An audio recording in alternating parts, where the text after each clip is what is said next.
Good morning, dear students. So we are going to start third chapter of our organic chemistry, aldehyde, ketone, and carboxylic acid. In this chapter, we will discuss in three parts: aldehyde, ketones, and acids. What are aldehyde and ketones and acids? ये सब आप already 10th class में पढ़ के आए होंगे. Depending upon the nature of functional group present, organic compound can be classified as aldehyde, ketone or acids. यदि हम aldehyde की बात करते हैं तो aldehyde के अंदर हमारे पास ये फंक्शनल ग्रुप होता है CH, aldehyde. कीटोन की यदि हम बात करें तो कीटोन के अंदर ये फंक्शनल ग्रुप होता है C डबल बॉन्ड O, और इस कार्बन से दोनों तरफ यहाँ कार्बन कनेक्ट होता है. This will be our ketone. Similar basis पे यदि मैं एसिड की बात करता हूँ तो एसिड जो फंक्शनल ग्रुप होता है that will B C double bond O, और इसके साथ यहाँ पे OH कनेक्ट होता है. नाउ यदि हम जनरल फार्मूला की बात करते हैं तो यहाँ पे एल्काइल ग्रुप साथ में कनेक्ट है. इसका यदि मैं जनरल फार्मूला लिखता हूँ तो this will B RCHO. Ketone की यदि हम बात करें it will B RCO R dash. Means ये एल्काइल ग्रुप और ये एल्काइल ग्रुप दोनों सेम हो सकते हैं या डिफरेंट हो सकते हैं. If this R and R dash are same, यदि ये दोनों सेम है तो ऐसे कीटोन को हम कहते हैं सिंपल कीटोन या फिर सिमेट्रिकल कीटोन. सिंपल और सिमेट्रिकल कीटोन. और यदि मान लीजिए ये अलग अलग है, इन कीटोन्स को कहा जाता है मिक्स्ड कीटोन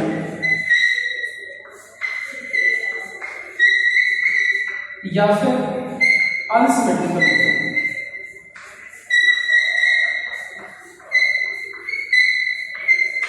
सिमिलर बेसिस पे एसिड का यदि मैं जनरल फार्मूला लिखता हूं तो it will comes out RCOOH.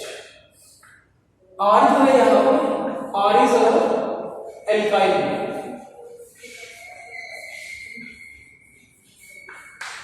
Alkyl group हमें पता है कहां से जनरेट होता है. यदि किसी एल्केन में से हम एक हाइड्रोजन को कम कर दें तो वहां से जो ग्रुप हमारे पास बनता है उस ग्रुप को हम क्या कहते हैं? एल्काइल. फॉर एग्जाम्पल मान लीजिए ये हमारे पास जनरल फार्मूला होता है एल्केन CnH2n+2. इसमें से यदि मैं एक हाइड्रोजन को कम कर दूं तो मेरे पास जो फार्मूला आएगा दैट विल बी CnH2n+1. और यहाँ पे एक कार्बन ऐसा होगा जिसकी टेट्रावैलेंसी इनकम्प्लीट है. तो ये जो जनरल फार्मूला है this is general formula of alkene and this is general formula of alkyl. So this is a simple introduction what are aldehyde, ketones and acids. तो ऐसे ऑर्गेनिक कंपाउंड जिनके अंदर ये फंक्शनल ग्रुप हो CHO उनको कहा जाता है aldehyde. जिनमें ये फंक्शनल ग्रुप होते हैं C double bond O ketone, और जिनमें ये फंक्शनल ग्रुप होगा C double bond O OH, इनको कहा जाता है acids. Now aldehyde के केस में इस R की वैल्यू कैसे भी हो सकती है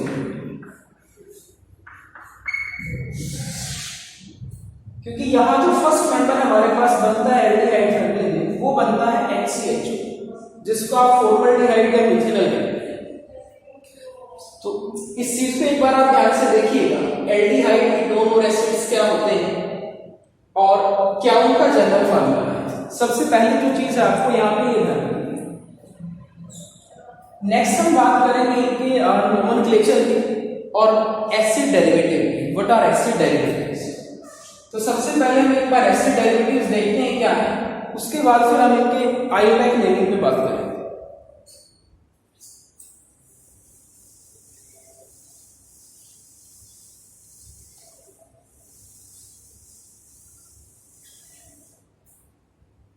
एसिड डेरिवेटिव्स.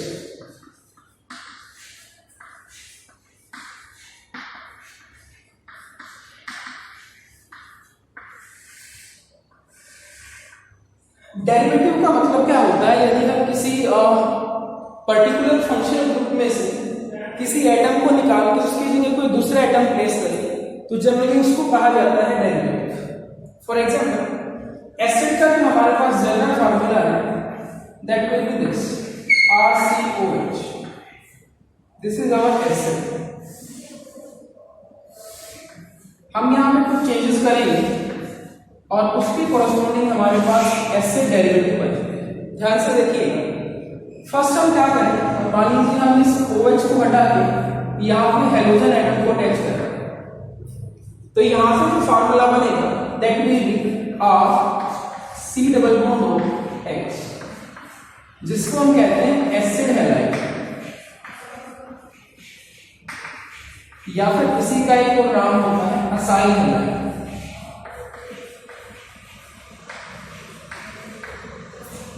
सेकेंड, यदि इस OH को हटा के हम यहाँ पे NH2 लगाएं, यहाँ जो फार्मूला बनेगा that will B C double bond O NH2, इसको कहा जाता है अमाइड। जो हमारी last unit organic compounds containing nitrogen, वहां इसको हम डील करेंगे। और पॉसिबिलिटी क्या होती है, OH को हटा के यदि हम OR यहां पे लगाएं, यहां से जो क्लास ऑफ कंपाउंड बनेगी दैट विल बी एस्टर। और पॉसिबिलिटी क्या हो सकती है, यहां से हम OH को हटा के OCOR लगा तो यहां से जो हमारे पास स्ट्रक्चर आएगा that will B C double bond O C double bond R, इसको हम कहेंगे अनहाइड्राइड।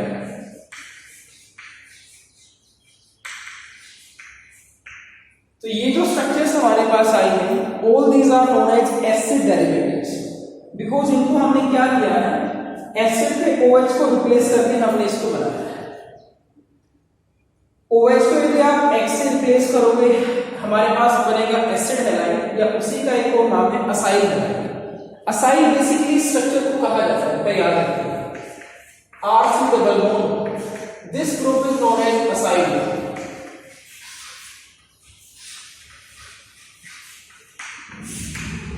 एल्कोहल फिनोल ईथर में या फिर हेलो एरेंस के अंदर हमने फ्रीडल-क्राफ्ट असाइलेशन एक रिएक्शन पढ़ी थी, तो उस रिएक्शन में भी जनरली होता ये था कि जो हाइड्रोजन होता था वो इस ग्रुप से रिप्लेस होता था, COR ग्रुप से, जिसको हम असाइल कहते हैं। तो असाइल हमारे पास होता ही है RCO, और यदि आप इसकी पोलैरिटी की बात भी करोगे तो यहाँ पे प्लस चार्ज है। नेक्स्ट, OH को हटा के यदि आप NH2 लगाते हो, यहां से जो नई क्लास ऑफ कंपाउंड हमारे पास आती है that will B amide. OR लगाओगे एस्टर बनेगा, OH को हटा के OCOR लगाएंगे अनहाइड्राइड बनेगा। अनहाइड्राइड की यदि मैं बात करूं, इसको जनरली हम इस तरीके से भी लिख सकते हैं, अनहाइड्राइड RCO ट्वाइस। ये सिंपल नोटेशन है किसी भी अनहाइड्राइड के लिए, उसको हम इस फॉर्म में सॉल्व कर सकते हैं। इन स्ट्रक्चर्स के अंदर जहां पे दो एल्काइल ग्रुप पाएगा, ये दोनों सेम भी हो सकते हैं, डिफरेंट भी हो सकते हैं, तो उस चीज की आपको कोई कंफ्यूजन लेने की जरूरत नहीं है। These are may be same और may be different, but representation acid derivatives की यही रहेगी जो हमने लिखी। सो अब तक जो हमने बात की वो ये बात हुई है कि एसिड्स क्या है, एल्डिहाइड्स क्या होते हैं और कीटोन्स क्या होते हैं, और एसिड डेरिवेटिव्स हमारे पास कौन कौन से। तो इन एसिड डेरिवेटिव्स को ध्यान से देखिएगा, जैसे जैसे हम इस चैप्टर में आगे बढ़ेंगे वैसे वैसे इन एसिड डेरिवेटिव्स का हमारे पास रोल रहेगा। नेक्स्ट यदि हम बात करें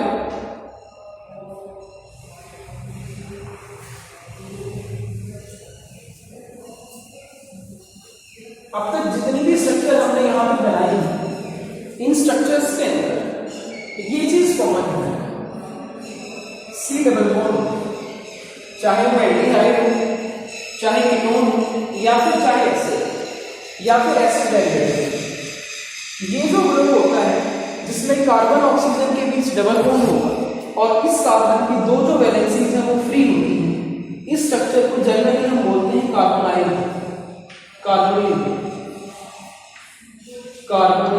ग्रुप। एक ऐसी स्ट्रक्चर जिसमें कार्बन ऑक्सीजन के बीच डबल बॉन्ड होगा और इस कार्बन की ये जो दो वैलेंसीज होंगी ये फ्री होंगी, मींस ये किसी एटम के साथ अटैच होंगे। इस स्ट्रक्चर को कहा जाता है कार्बोनिल ग्रुप। तो ये कार्बोनिल ग्रुप एल्डिहाइड में भी होता है, कीटोन में भी होता है, एसिड्स में भी होता है। तो जनरली एल्डिहाइड और कीटोन को हम कार्बोनिल कंपाउंड भी बोलते हैं, याद रखिएगा इसे, कार्बोनिल कंपाउंड्स। तो यदि कार्बोनिल कंपाउंड्स की कभी बात होगी तो इसमें आप याद रखिएगा, we are considering aldehyde and ketone. Aldehyde और कीटोन को हम कंसीडर करेंगे। एसिड्स को क्यों नहीं करते हैं उसका रीजन है हमारे पास। जैसे जैसे हम इस चैप्टर में आगे प्रोसीड करेंगे वहां हम इस चीज को एक्सप्लेन करेंगे कि why acids are not considered as carbonyl compound. उनके अंदर कार्बोनिल ग्रुप जरूर होगा बट उनको हम कार्बोनिल कंपाउंड नहीं कहेंगे। इस कार्बन की चलिए उस पर छाती करेंगे। तो कार्बोनिल कंपाउंड क्या है ये आपको याद रखना है। एक ऐसी स्ट्रक्चर जिसमें कार्बन ऑक्सीजन के बीच डबल बॉन्ड हो और उस कार्बन की जो दो वैलेंसीज होंगी वो फ्री होंगी, ऐसी स्ट्रक्चर को कहा जाता है कार्बोनिल कंपाउंड या कार्बोनिल कंपाउंड। नेक्स्ट हम बात करते हैं nomenclature of aldehyde, ketone and acid. Next जो हम स्टार्ट कर रहे हैं वो है हमारे पास nomenclature of carbonyl compounds. Nomenclature के एस्पेक्ट में आपको पता है कि नोमेनक्लेचर जनरली हम दो तरीकों से करते हैं। एक होता है कॉमन सिस्टम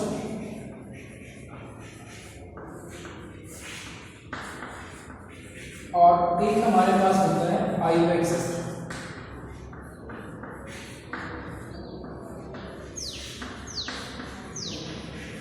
जनरली जो हमारे सिलेबस का पार्ट है वो है आईयूएक्स सिस्टम, बट एल्डिहाइड कीटोन्स के केस में या इस पर्टिकुलर यूनिट में मैं बात करूँ तो कॉमन सिस्टम हमारे लिए काफ़ी ज़्यादा इंपॉर्टेंट हो जाता है, क्योंकि कॉमन सिस्टम के अकॉर्डिंग जो नेम है वो डायरेक्ट कई बार क्वेश्चंस में यूज होते हैं। तो इस वजह से कुछ कंपाउंड्स के कॉमन नेम हैं जो हमें याद रखने हैं।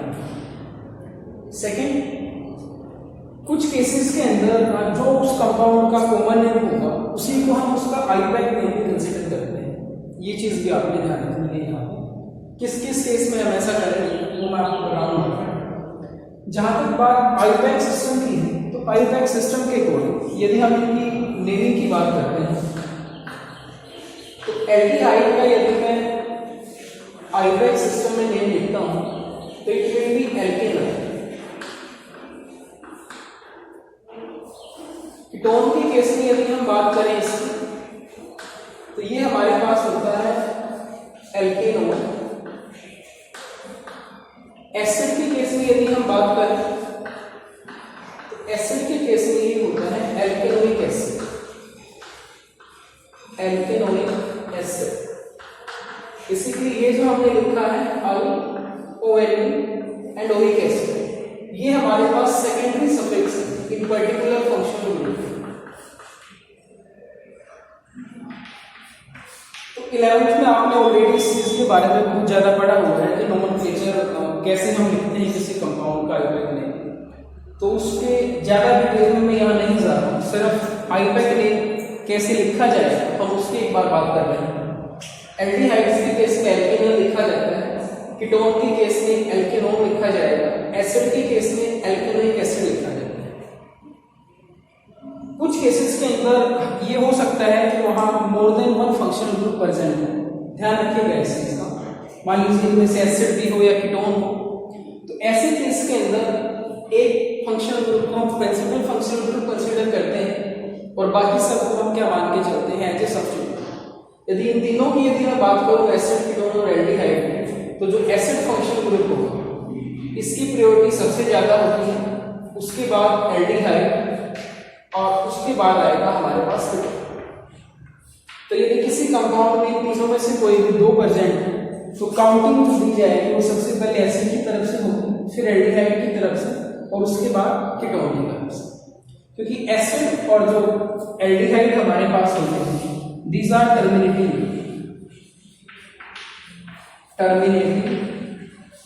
फंक्शनल, और कीटोन जो हमारे पास होता है it will B non terminating. तो ये चीज आप याद रखिए, जब भी टर्मिनेटिंग और नॉन टर्मिनेटिंग फंक्शनल ग्रुप होते हैं तो प्रायोरिटी हमेशा ही टर्मिनेटिंग ग्रुप को मिलती है ना। कुछ कंपाउंड के कॉमन और आइयूपैक नेम हमने याद रखने हैं, एक बार उनको हम देख लेते हैं कौन कौन से हैं।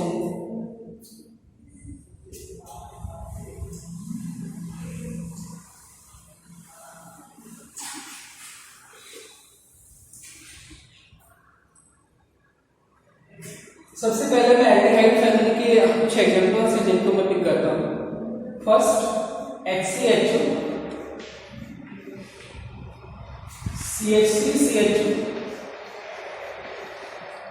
एंड C6H5CHO, या इसी को हम लिखेंगे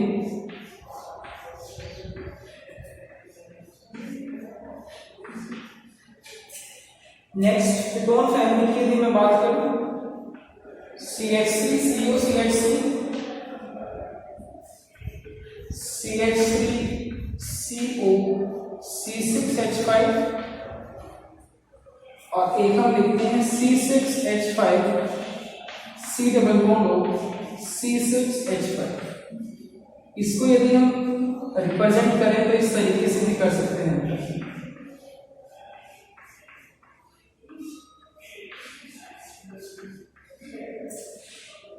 नेक्स्ट एसिड फैमिली की यदि मैं बात करता हूं HCOOH,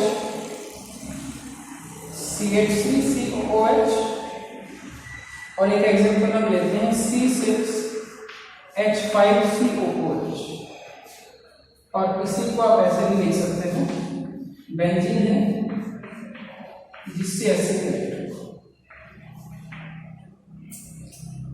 इन कंपाउंड्स के कॉमन और आइयूपैक नेम हमने याद रखने हैं। फर्स्ट की यदि मैं बात करूं एल्डिहाइड्स के अंदर, ये एल्डिहाइड है सारे के सारे, ये हमारे पास कीटोन है और ये एसिड्स है।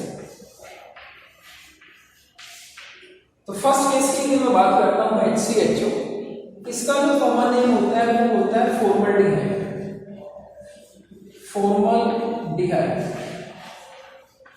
और आइयूपैक नेम होता है मीथेन, क्योंकि एक ही कार्बन है, एल्डिहाइड है तो Al जो है वो उसका सेकेंडरी सफिक्स होगा, ये कार्बन के लिए मीथेन लिखेंगे, और कार्बन क्योंकि सिंगल बॉन्ड से कनेक्ट है तो उसके लिए ए लिखा जाएगा।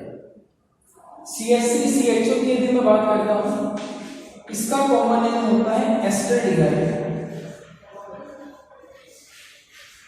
और आइयूपैक नेम है इथेनॉल।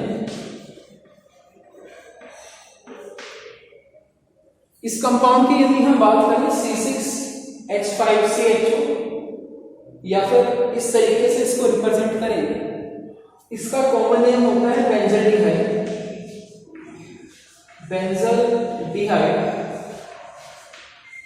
और इसका आइयूपैक नेम यदि हम लिखें तो it will B 1-phenyl methanol।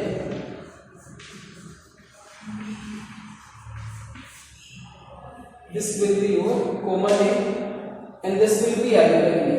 यहां से काउंटिंग होगी, एक ही कार्बन है, इस कार्बन के साथ फिनाइल भी कनेक्ट है तो इट विल बी 1-phenyl, एक कार्बन के लिए भी सिंगल बॉन्ड से कनेक्ट है A, और क्योंकि इसका सेकेंडरी सफिक्स अल्कोहल है। कीटोन की केस में यदि हम बात करते हैं तो CH3CO CH3, इसका कॉमन नेम होता है एसीटोन, आइयूपैक नेम होगा इसका प्रोपेनोन। C6CO C6H5, इसका कॉमन नेम होता है एसिटोफिनोन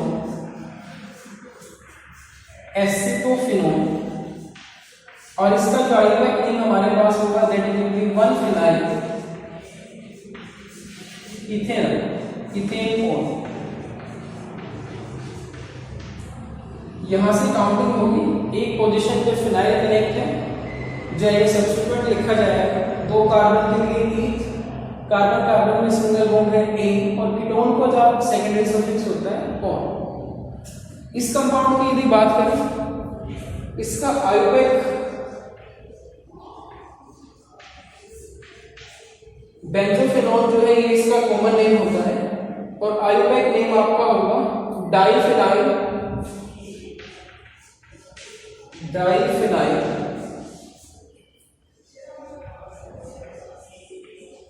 मीथेन HCHO को देखो हमने फॉर्मल्डिहाइड लिखा था, यहाँ ये एसिडिक फंक्शनल ग्रुप है, तो स्टार्टिंग वर्ड सेम रहेगा, सिर्फ लास्ट में चेंज आएगा और ये हो जाएगा formic acid. It will be common name. IUPAC name की आप बात करोगे तो ये हो जाएगा मिथेनोइक एसिड। सिमिलरली सेकंड की भी बात करोगे, ये एसिडिहाइड था, ये बन जाएगा एसिटिक एसिड,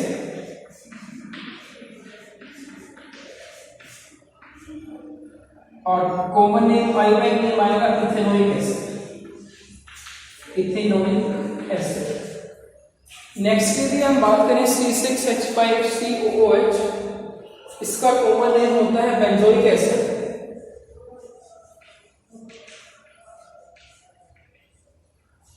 आयोपेक नेम यदि आप लिखना चाहो, it will B 1-phenyl methanoic acid, 1-phenyl methanoic acid.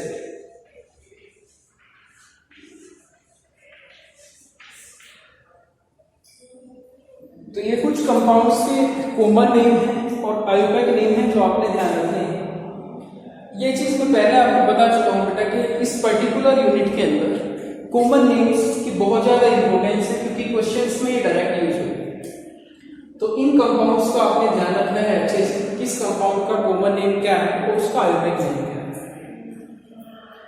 ये जो स्ट्रक्चर है जनरली हमारे पास बेंजोइक हुआ, बेंजोइक एसिड हुआ,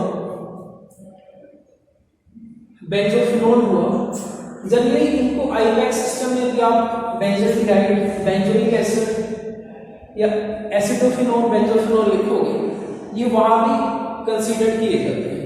स्टार्टिंग में मैंने आपको बताया था कि कुछ कंपाउंड्स के लिए कॉमन नेम और जो आयोपेक नेम होते हैं वो एक जैसे हैं, तो ये उसके कुछ एग्जांपल्स हैं, ध्यान रखिएगा इस चीज को। तो इन कंपाउंड्स के बारे में आपको बड़े अच्छे से पता होना चाहिए, किस कंपाउंड का कॉमन नेम क्या है और आयोपेक नेम क्या है। इनके अलावा 1-2 कंपाउंड और हैं, वो जैसे जैसे हम इस यूनिट में आगे बढ़ेंगे वहां आपको बता दिया जाएगा उसका कॉमन नेम और आयोपेक नेम। बट अभी के लिए जो हमारे लिए इंपॉर्टेंट है वो ये कुछ कंपाउंड्स हैं जो आपने ध्यान रखना है। नेक्स्ट हम डिस्कस करते हैं structure and nature of carbonyl group. Carbonyl group जो हमने बनाया था उसकी स्ट्रक्चर कैसी है और उसका नेचर कैसा है।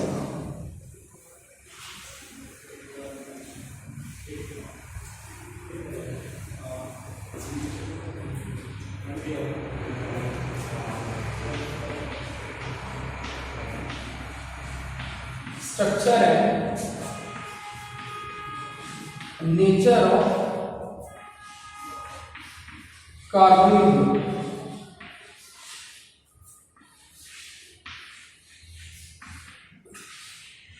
कार्बोनिल ग्रुप हमारे पास ये स्ट्रक्चर है, ध्यान से देखिएगा, एक ऐसी स्ट्रक्चर जिसमें कार्बन ऑक्सीजन का डबल बॉन्ड होगा और वहां पे 2 फ्री वैलेंसी होती थी कार्बन।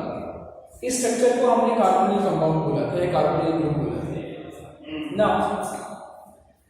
इस कार्बन की यदि आप हाइब्रिडाइजेशन निकालोगे ये आएगा बेटा sp2, क्योंकि हाइब्रिडाइजेशन निकालने का एक फार्मूला होता है sigma bond plus lone pair. तो यदि आप ध्यान से देखोगे तो यहाँ पे 3 सिग्मा बॉन्ड है, 0 लोन पेयर है, तो ये जो वैल्यू हमारे पास आएगी इट विल बी 3, और 3 पे जो हाइब्रिडाइजेशन होती है वो होती है sp2। sp2 की जो ज्योमेट्री हमारे पास होती है that will B trigonal planar. Means ये सारे के सारे जो एटम होंगे वो एक ही प्लेन के अंदर लाई करेंगे, कार्बन ऑक्सीजन और ये जो बॉन्ड बचे ये सारे के सारे एटम एक ही प्लेन में लाई करेंगे। बॉन्ड एंगल की हम बात करते हैं तो ये जितने भी बॉन्ड एंगल होते हैं यहाँ पे ये होते हैं 120 डिग्री। ट्राइगोनल प्लेन स्ट्रक्चर में जो बॉन्ड एंगल आता है वो 120 डिग्री होता है। 11th में आपने पढ़ा होगा केमिकल बॉन्डिंग के अंदर ये सारी चीजें। इसी का एक हम दूसरा रिस्पेक्ट देखते हैं स्ट्रक्चर का। अब ये हमें पता है कि डबल बॉन्ड में एक सिग्मा बॉन्ड होता है, एक पाई बॉन्ड होता है। सिग्मा बॉन्ड जो होता है वो इंटरन्यूक्लियर एक्सिस की ओवरलैपिंग से बनता है और पाई बॉन्ड जो हमारे पास होता है that will be formed by the sideways overlapping. तो यदि इस स्ट्रक्चर को हम थोड़ा सा एक्सप्लेन करें, ये मान लीजिए सिग्मा बॉन्ड है तो जो पाई बॉन्ड बना होगा हमारा that will be formed by sideways overlap of 2p orbital of carbon and 2p orbital of oxygen। इसका मतलब ये है कि यहाँ पे दो इलेक्ट्रॉन क्लाउड होंगे बेटा, एक होगा अबव द प्लेन, एक होगा बिलो द प्लेन। तो इसी स्ट्रक्चर को यदि मैं थोड़ा सा इस तरीके से एक्सप्लेन करूं तो यहाँ पे दो इलेक्ट्रॉन क्लाउड होंगे, एक अबव द प्लेन और एक इलेक्ट्रॉन क्लाउड होगा बिलो द प्लेन। तो ये किस चीज को रिप्रेजेंट करते हैं? Electron cloud above and below the plane.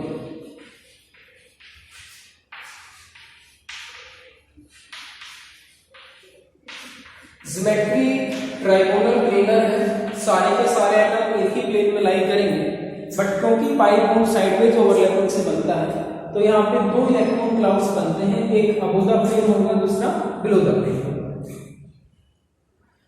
तो स्ट्रक्चर से रिलेटेड ये सारी चीजें हैं जो आपको याद रखनी है।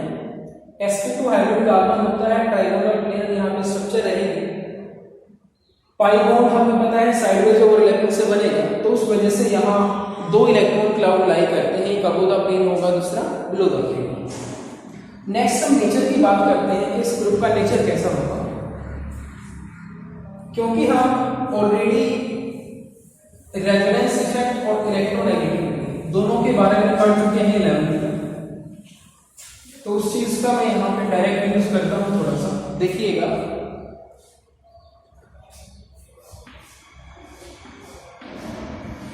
ये हमारे पास कार्बोनिल ग्रुप है। यदि इसकी मैं रेजोनेटिंग स्ट्रक्चर बनाऊं, ध्यान से देखिएगा, कार्बन ऑक्सीजन में जो ज्यादा इलेक्ट्रोनेगेटिविटी है वो ऑक्सीजन की होती है, तो इस बॉन्ड के जो इलेक्ट्रॉन होंगे that will be taken by oxygen. तो यहाँ जो रेजोनेटिंग स्ट्रक्चर बनेगी दैट विल बी ऑक्सीजन पे नेगेटिव चार्ज आएगा और कार्बन पे आएगा पॉजिटिव चार्ज। एक चीज मैं आपको बता देता हूँ कि जो कार्बोनिल ग्रुप में कार्बन होता है जनरली इसको हम कार्बोनिल कार्बन बोलते हैं और इसको कार्बोनिल ऑक्सीजन बोला जाता है। तो रेजोनेटिंग स्ट्रक्चर जब आप बनाओगे तो यहाँ से क्या ऑब्जर्व करते हो, कार्बोनिल कार्बन पे पॉजिटिव चार्ज आएगा और कार्बोनिल ऑक्सीजन पे नेगेटिव चार्ज आएगा। यदि इस पे पॉजिटिव चार्ज आया है तो इसका मतलब ये कैसा हो जाएगा, it will be electron deficient, और ये ऑक्सीजन कैसा हो जाएगा, इलेक्ट्रॉन रिच। इलेक्ट्रॉन डेफिशिएंट जो स्ट्रक्चर होती है या इलेक्ट्रॉन डेफिशिएंट जो स्पीसीज होती है that will be behave like electrophile. ये इलेक्ट्रोफाइल का काम है और इलेक्ट्रोफाइल पे अटैक इजीली कौन करता है, nucleophile. Easily attack by nucleophile.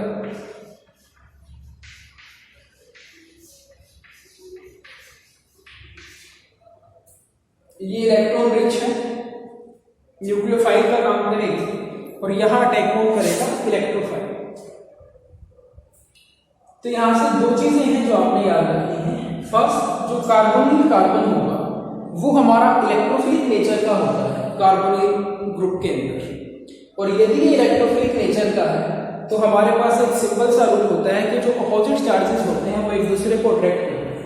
तो यदि इस पे पॉजिटिव चार्ज है तो इसकी एफिनिटी किसके लिए रहेगी, इलेक्ट्रॉन रिच स्पीसीज के लिए, चाहे उसके पास लोन पेयर हो चाहे उसके पास नेगेटिव चार्ज हो।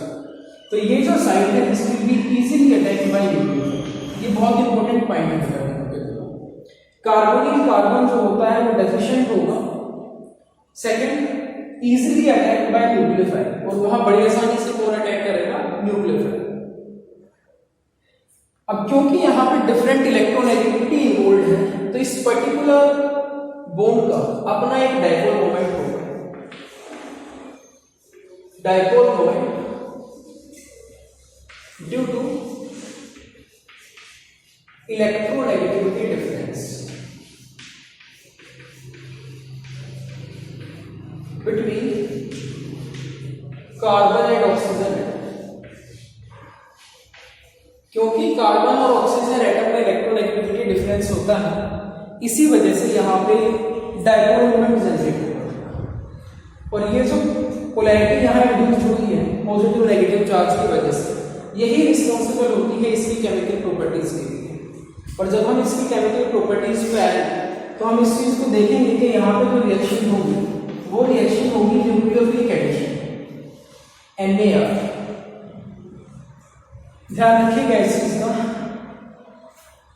ये जो चीज आपको बताई है बेटा बहुत इंपॉर्टेंट है, इस चीज को आप समझिएगा अच्छे से कि जो कार्बोनिल ग्रुप होता है उसमें जो कार्बन होता है that will be electron deficient due to the greater electronegativity of oxygen. Deficient है, इसी वजह से यहाँ पे अटैक कौन करेगा? इलेक्ट्रॉन रिच स्पीशीज करेगी, जिसको हम जनरली क्या बोलते हैं? न्यूक्लियोफाइल। तो जनरली यहाँ जो रिएक्शंस ऑपरेट करती हैं वो कौन सी होती है? Nucleophilic addition. तो जब हम केमिकल प्रॉपर्टीज को एक्सप्लेन करेंगे, यदि ये चीज आपको याद रहेगी इस टाइम, तो इनकी रिएक्शंस को आगे समझना जो है वो काफी आसान हो जाएगा। तो इस सारी की सारी चीजों को आप ध्यान से याद रखिएगा। जो कॉमन नेम आपको बताए गए हैं वो बहुत इंपॉर्टेंट है, उनको बड़े अच्छे से आप पढ़िएगा और ये चीज आपने जाना। नेक्स्ट वीडियो में हम डिस्कस करेंगे methods of preparation of aldehyde and ketones. तब तक आप इस चीज को अच्छे से रिवाइज कर लीजिए एक बार। Thank you, have a good day.